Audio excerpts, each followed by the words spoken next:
गांव में शेरू का परिवार अपनी जुगाड़ू बहुओं के लिए मशहूर था।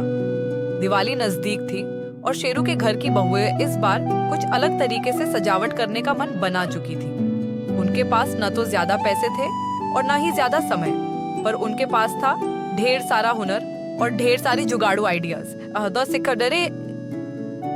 तो आइए देखते हैं कैसे शेरू की बहुएं इस बार की दिवाली को खास बना रही है। रेखा, शेरू की बड़ी बहू, हमेशा कचरे को काम में लेने में माहिर रही है। उसने इस बार दिवाली के लिए पुराने बोतलें, कुछ तार और टिमटिमाती एलईडी लाइट्स का इंतजाम किया।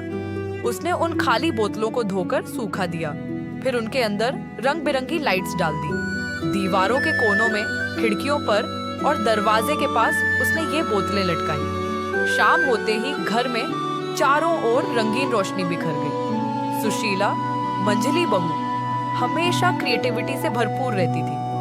उसने इस बार पुरानी रंग बिरंगी चुनरियों और कपड़ों का इस्तेमाल कर एक खूबसूरत तोरण बनाया।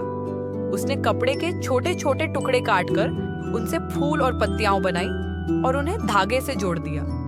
इस तोरण को दरवाजे पर लगाया और देखते ही देखते पूरे घर की सुंदरता बढ़ गई। गांव की औरतें भी इस जुगाड़ को देखकर उसकी तारीफ करने लगीं। किरण, छोटी बहू, जिसे मिट्टी के दियों का बहुत शौक था, इस बार दियों को थोड़ा अलग तरीके से सजाना चाहती थी। उसने रंग बिरंगे कागजों से दियों के चारों ओर छोटे छोटे डिजाइन काटकर चिपका दिए।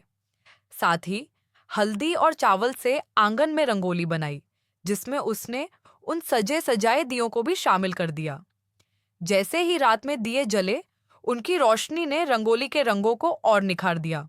इस तरह शेरू की तीनों जुगाड़ू बहुओं ने मिलकर घर की दिवाली सजावट को इतना खास बना दिया कि पूरे गांव में उनकी चर्चा होने लगी।